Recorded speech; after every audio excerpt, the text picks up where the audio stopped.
In this chapter, we're going to look at input and output in Java programs. We're going to look at how to format text and numbers in your output, and then how to get input into our programs from the users so that we're not constantly assigning data directly, so that we can have a little bit of variation in the data that our programs process. So we're going to start with some special characters for formatting output, the Newline character and the tab character. If you look at the program in front of you, you'll see that we have our old friend Hello World.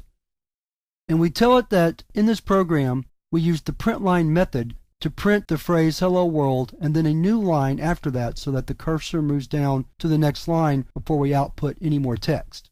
Another way to do that is to use a special character, the Newline character.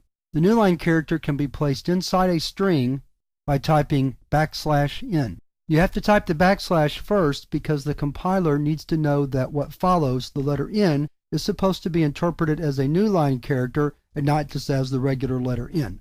So when the compiler sees backslash followed by N, it knows that it's supposed to print a new line at that point. Let's compile and run this program.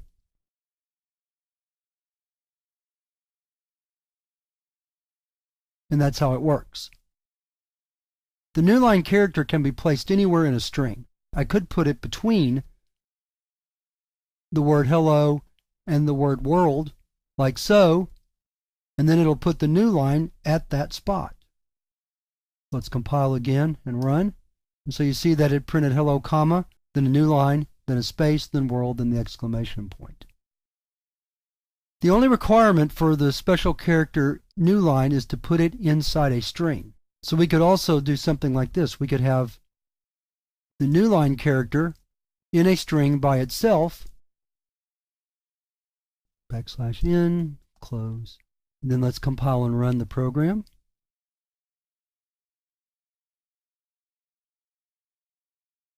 So that it printed the string hello world, then a new line, and then goodbye, and then another new line. So again, the special character Newline works anywhere inside a string. You can place it at the beginning of a string, in the middle of a string, or at the end of a string. The only requirements are that it has to be surrounded in quotes. In other words, it has to be inside a string. The other special character I wanted to look at was the tab character, and that's \T.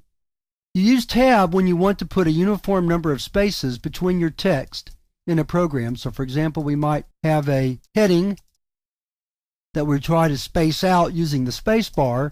The problem with that is we may not type the same number of spaces every time, so that in the end our output looks jagged and not uniform. We can fix that by using the tab character, \T, where the spaces would be, and then the compiler will insert the spaces for us without us having to worry about if we got the right number of spaces or not. So let's compile and then run, and you see that we have a uniform distribution of day 1, day 2, day 3, day 4 across the line using the tab character. The rules for tab are the same as the rules for Newline. It just has to be inside a string. It can be its own string, so we could write system out print \T and then system out print line day 5. I had the print line there. Let's get rid of that. Save and run it again. So now we see that day 5 is tabbed over from day 4 and added to our output line.